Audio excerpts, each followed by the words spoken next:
Halos buong buhay ni Nika ay naging breadwinner siya sa kanyang pamilya. Kaya pag may gusto siyang bilhin para sa sarili niya, isinasantabi niya muna. At every time na tatanungin ko siya kung ano ang gusto niyang regalo, ito ang palaging sagot niya. To be honest, pag tinatanong ko ng gift, hindi ko alam yung sasagot ko kasi wala akong gusto, hindi rin naman ako materialistic.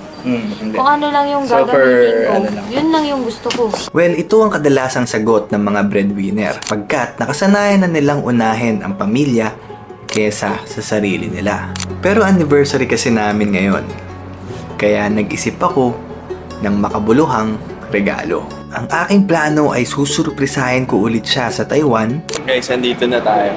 Bubulatin natin si Nika. Nandun na tayo sa bahay nila. Aayain ko siya para puntahan yung kubo na malapit sa kanyang tinitiran para dun ko iaabot yung regalo. Bobo, thank you! Welcome! 3 buwan ko rin to pinagplanuhan dahil gusto ko ngayong anniversary namin ay hindi niya makakalimutan. Happy anniversary, love! Guys, ilang linggo na ako naghahanap nung kung may idea kayo sa photobook. Isa siyang libro na nagko-consist ng mga pictures. So, ang bala ko kasi, lahat ng pictures namin simula day 1 hanggang ika-1 year namin. Kasi anniversary namin eh. Gusto ko lahat ng pictures nandun sa libro na yun. Alam mo yun, yung kada page, pam, andun yung storya ng 1 year namin. Simula nung sinagot niya ako hanggang mag 1 year kami. Ang problema, dito sa Macau, wala akong makita. So, ilang araw na ako naghahanap sa mga page. Sa business page, Macau Photobook, business, keme-keme. Wala.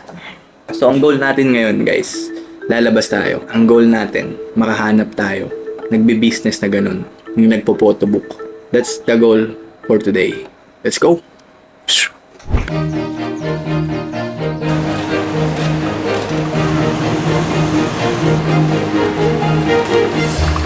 Guys, sarado na yung unang piprintan sana natin.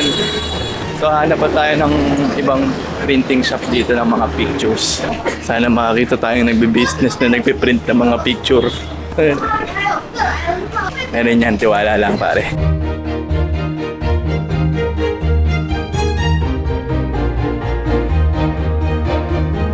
Nagpiprint kaya sila dito ng ano boss? Ng mga pictures? Yung mga pang-portrait na picture? Dito lang sila.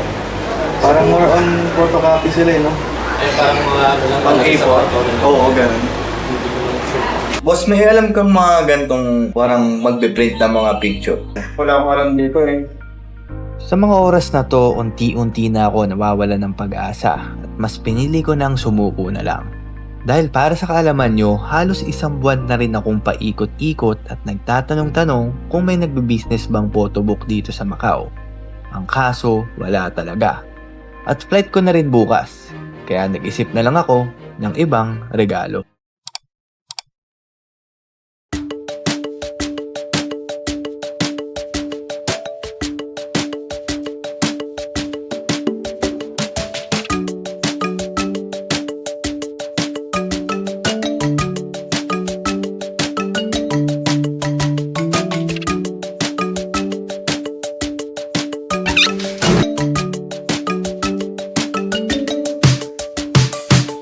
Yun.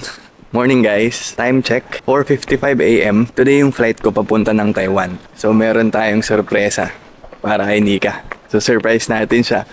Andito yung bag. Kita mo yung bag ko, ang laki. Yan. So andyan yung laman ng ating sorpresa.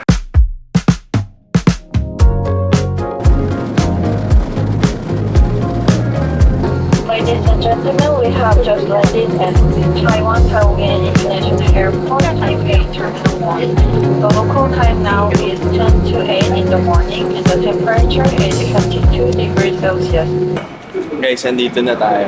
Bubulatin natin si Nika. Nandun na tayo sa bahay nila. I know it's nothing new, but it's so good to see you.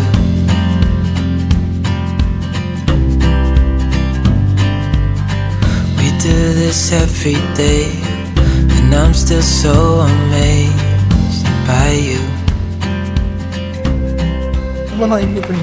Guys, andito na tayo sa tapat ng apartment ay ng bahay ni Nika.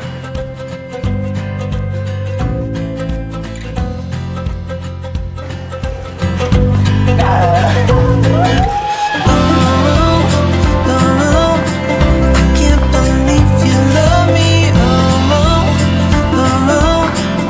I just feel so lucky. Still can't believe you love me.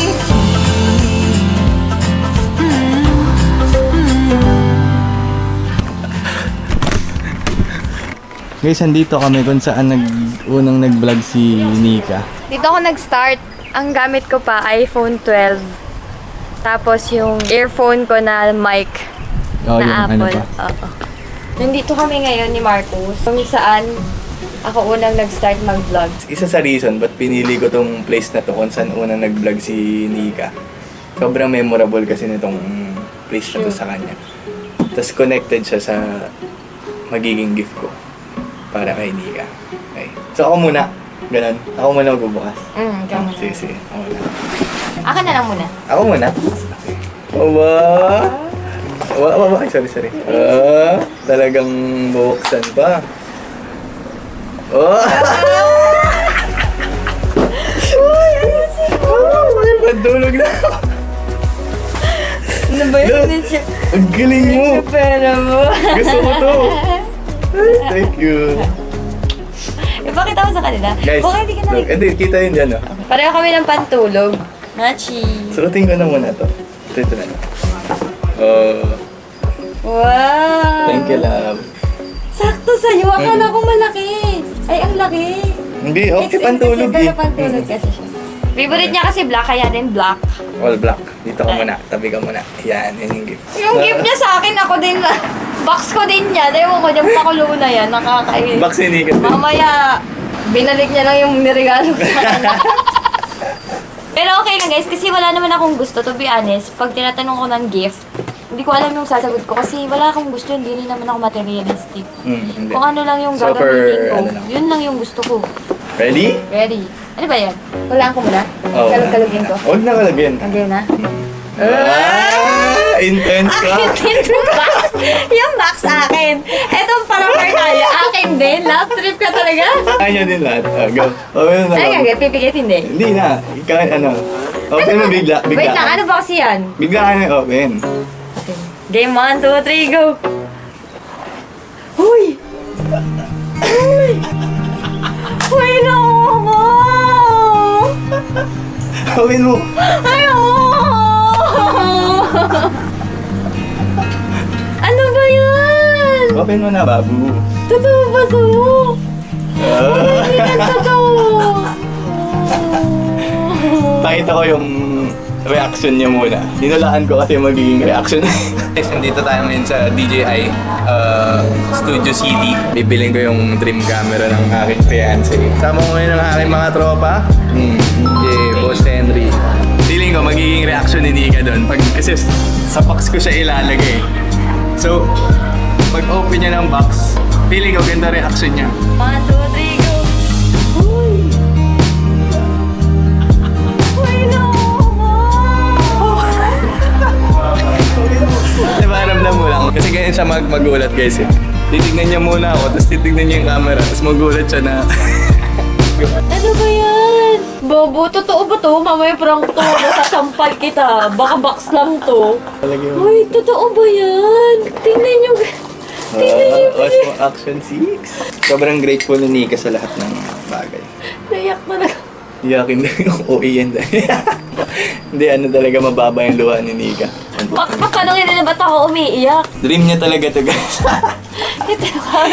Gusto niya to dati ba? Parang pag-release nito last year, November, gusto na niyang pag-ipunan. Eh kaso nga, may mga expenses siya. Hindi niya akalain. Kaya pala din Pagpatuloy na mo ako yung- dito sa unang beses ko kung saan ako nag-vlog ah.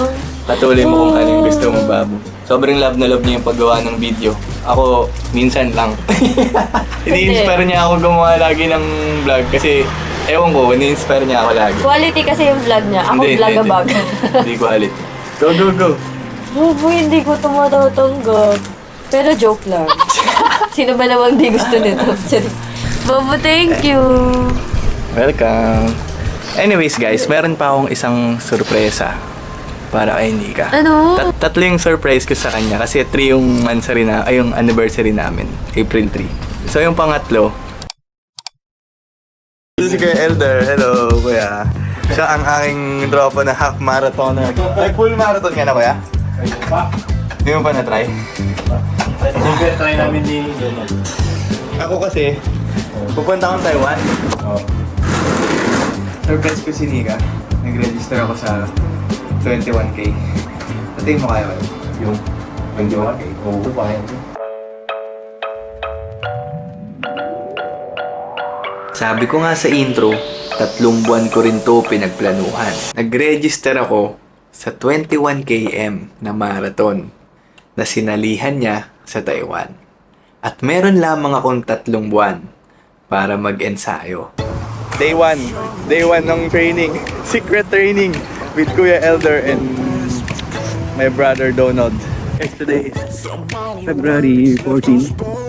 So, ito yung secret training natin para saran natin na 21 km sa April.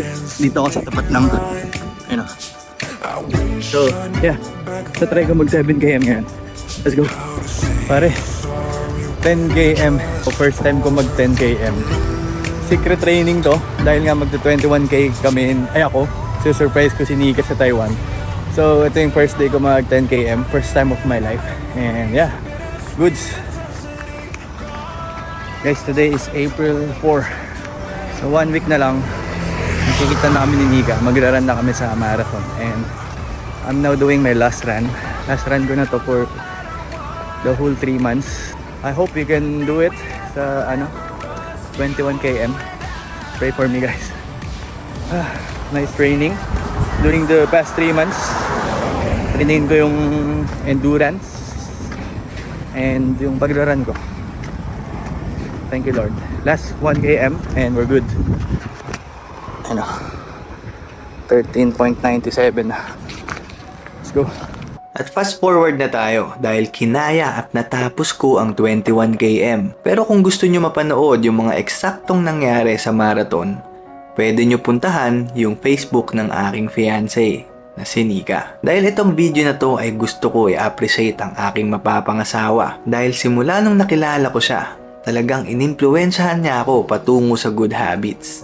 At talagang masasabi kong nasa tamang tao na ako dahil ang reminder niya palagi sa akin is after God, health is wealth. Kaya alam ko na isa ito sa pinakamagandang regalo na maibibigay ko sa kanya, ang alagaan ang aking pangangatawan. Dahil wala naman talagang kwenta ang aming mga naipon na pera kung isang araw ay paggising namin, kami ay may malubhang sakit na. Yun lang naman ang aking mensahe. Sabay-sabay nating alagaan ang ating mga sarili.